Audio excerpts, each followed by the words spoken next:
Au cœur du quartier de Cocody à Abidjan, des ingénieurs sont sur le qui-vive.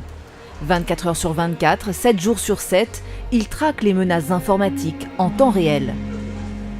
Nous sommes dans un SOC, un centre opérationnel de sécurité, chargé de protéger le système d'information de plusieurs grandes entreprises de la place. Ce que vous voyez là, ce sont les incidents de sécurité de par le monde. Donc nos équipes ont la capacité aujourd'hui de pouvoir justement faire du renseignement, voir quelles sont les attaques qui se passent de par le monde, de façon plus spécifique à la Côte d'Ivoire. Ce que vous voyez là aujourd'hui, ce sont les incidents de sécurité qui ciblent nos clients en portefeuille aujourd'hui. Donc on enregistre environ 2000 actifs qu'on protège. Donc nos outils ont la capacité aujourd'hui de vous dire, tiens, il y a un virus qui est sur un poste de travail, il faut tout de suite le nettoyer, il faut tout de suite le traiter. Virus, tentative d'intrusion sur les serveurs. Chaque jour, ces spécialistes en cybersécurité détectent plus de 1000 attaques informatiques visant leurs clients. Leur rôle, empêcher les cybercriminels d'agir. Donc on a la capacité au travers de nos outils très avancés de pouvoir déterminer d'où provient l'attaque. C'est ce que vous arrivez à voir là. Quelle est la destination de l'incident de sécurité et par quels moyens les attaquants passent pour pouvoir justement perpétrer le menace. Et justement, oui, une alerte vient d'arriver. Il s'agit d'une alerte avec une criticité assez élevée. Ça peut être un début d'usurpation d'identité, une infiltration de données également qui peut avoir lieu. Habib, ça va? Les équipes ont détecté une attaque informatique avec un niveau de criticité assez élevé. Qu'est-ce qu'on fait? L'équipe a quelques minutes pour vérifier la provenance de l'attaque et établir si elle est réellement malveillante.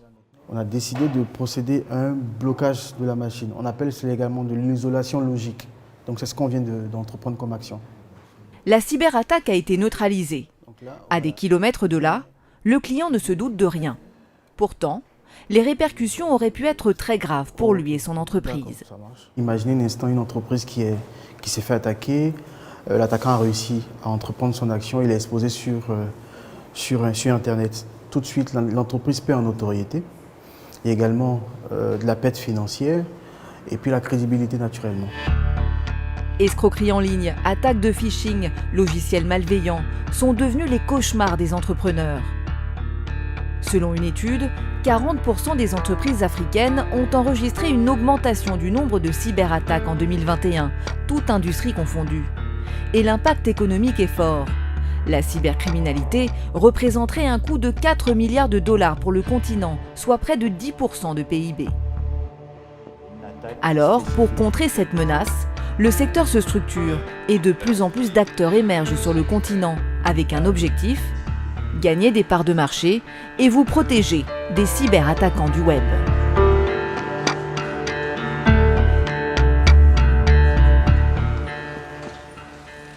Hervé Mondouo travaille pour Kaspersky, l'un des plus grands éditeurs de logiciels antivirus au monde. Basée en Russie, la société opère dans plus de 30 pays pour vendre ses solutions en cybersécurité. Elle est présente en Afrique depuis une dizaine d'années. Kaspersky compte 400 millions d'utilisateurs dans le monde et 270 000 entreprises clientes, comme New Digital Africa. Qu'est-ce que Kaspersky peut nous proposer pour renforcer la capacité de nos équipes à traiter les incidents et les nouveaux types de menaces auxquelles nos clients sont confrontés? Nos chercheurs ont découvert de nouvelles techniques d'attaque et nous avons mis en place de nouveaux outils qui s'appuient sur l'intelligence artificielle et autres qui permettent de bloquer ce type d'attaque-là. Donc, que je vais partager également avec les équipes. Spécialisée dans la transformation digitale des entreprises, New Digital Africa utilise les solutions de Kaspersky pour protéger les systèmes d'information de ses clients. Objectif, avoir toujours un coup d'avance sur les cybercriminels. Les attaquants, les hackers, ils détectent toujours de nouvelles vulnérabilités, donc des failles dans les systèmes. Donc notre rôle, c'est de mettre toujours à jour nos clients, leur partager les nouveautés et faire en sorte qu'ils soient toujours aux dernières nouveautés. On peut aller sur des budgets d'1 million en fonction d'une très petite PME à une multinationale qui peut aller à des centaines de millions. Ange Kouakou n'a pas hésité à débourser le prix fort auprès de Kaspersky et d'autres fabricants de logiciels de sécurité pour bâtir un véritable système de défense. Pour cette année, nous avons investi environ 600 millions de francs CFA dans nos outils, environ 200 millions de francs CFA dans la formation de nos équipes et dans la certification de nos pratiques et de nos installations. Et nous prévoyons sur 5 ans environ 2 milliards de francs CFA d'investissement pour avoir vraiment le service de classe internationale, mais délivré par des équipes locales. Si les entreprises comme celle-ci cherchent à se protéger, c'est parce que le nombre de cyberattaques augmente. En 2021, 8 milliards d'entre elles ont été détectées par Kaspersky dans le monde. Sur cette cybermap, on peut voir les attaques en temps réel. Donc là, toute cette trajectoire-là, ce sont des attaques qui sont menées en temps réel. Vous avez plusieurs couleurs et chaque couleur est une catégorie d'attaque. Le système permet aussi de voir quels sont les pays les plus visés dans chaque continent.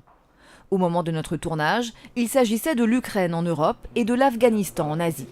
Mais l'Afrique n'est pas en reste. Dans les top 5, actuellement, des pays les plus attaqués, nous avons la Guinée-Bissau, le Burundi, le Rwanda, le Cameroun et le Bénin. Un attaquant qui peut se trouver dans un pays en Asie ou autre peut cibler la Côte d'Ivoire. Donc, on n'a plus cette limite pour dire nous sommes isolés. Aujourd'hui, une fois que vous êtes ouvert sur Internet, vous êtes une cible potentielle.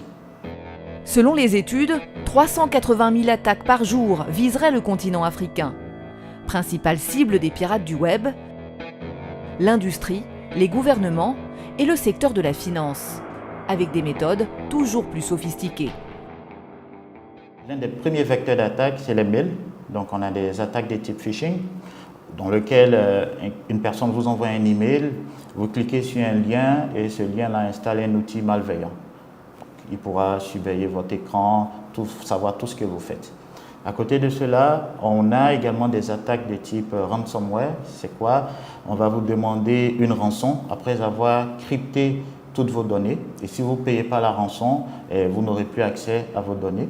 Et une catégorie également qui est le social engineering, où un attaquant va utiliser par exemple les informations que vous lui donnez, que vous avez postées sur vos réseaux sociaux ou autres, pour essayer d'usurper votre identité et mener d'autres actions. Les cybercriminels s'attaquent même aux institutions publiques. Il y a quelques mois, l'autorité sénégalaise de régulation des postes est victime d'une fuite massive d'informations. 102 gigas de données personnelles dérobées. Le groupe de hackers en dévoilera même une partie, dans l'espoir d'obtenir une rançon. Les cyberattaquants n'ont plus peur de s'attaquer à des institutions publiques et donc à l'État, mais aussi cherchent à avoir une approche de plus en plus agressive pour obtenir de l'argent. Ces institutions qui sont attaquées aujourd'hui jouent un rôle clé dans le fonctionnement d'un État. Subir une cyberattaque pour une institution qui a un rôle d'infrastructure vitale, ce qu'on appelle des OIV, donc des opérateurs d'infrastructure vitale, reviendrait, si jamais cette institution ne fonctionne pas ou n'est plus en mesure de fonctionner, à un arrêt partiel ou total du fonctionnement d'un État, ce qui aujourd'hui est un élément absolument potentiellement dévastateur. Il y a 3 ans, Franck Quillet crée le Cyber Africa Forum à Abidjan, une rencontre annuelle entre dirigeants du secteur privé et public sur les enjeux de cybersécurité. À quelques jours du forum, dernier préparatif. Yéna, aujourd'hui, en termes de programme, en termes d'agenda, est-ce que tu peux juste essayer de me situer, de nous situer, où est-ce qu'on se positionne, dans la mesure où il me semble que dans une étude récente qui a été parue, environ 49% des dirigeants estiment que la cybersécurité devient le risque principal et majeur pour eux. D'un point de vue participant, cette année, on s'attend à plus de 1500 participants. Comme tu sais, l'année dernière, on était à 1200, comme tu l'as dit.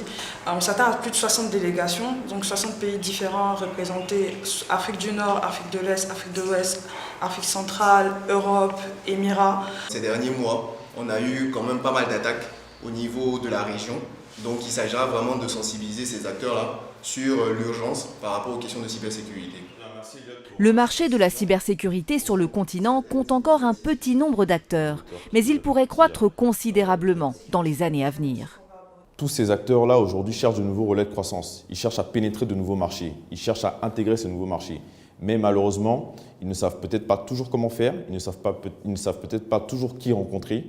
Alors que le Cyber Africa Forum, justement, leur donne l'opportunité, leur donne l'occasion de pouvoir rencontrer toutes les personnes qui comptent. C'est un marché qui pèse aujourd'hui 4 milliards de dollars à l'échelle du continent africain et qui, à mon avis, connaîtra une croissance de plus en plus exponentielle au cours des prochaines années.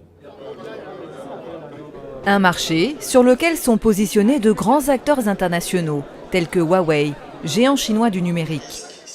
La multinationale est présente sur l'édition 2023 du Cyber Africa Forum. Elle a fait de la cybersécurité une priorité. Vous savez que Huawei, chaque année, investit plus que 20% de son chiffre d'affaires en recherche et développement. À peu près, ça représente 22 milliards de dollars. Et la cybersécurité représente un pourcentage extrêmement important dans cette partie-là. Ça représente à peu près 5% de l'investissement sur la recherche et développement dédié à la cybersécurité. Et ça, c'est pour concevoir pour nos équipements et nos solutions. Il n'y a pas que les géants du secteur de la tech qui s'intéressent à la cybersécurité.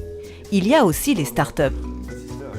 Majid Diouri est venu spécialement du Maroc pour présenter la dernière innovation de sa société à Warino.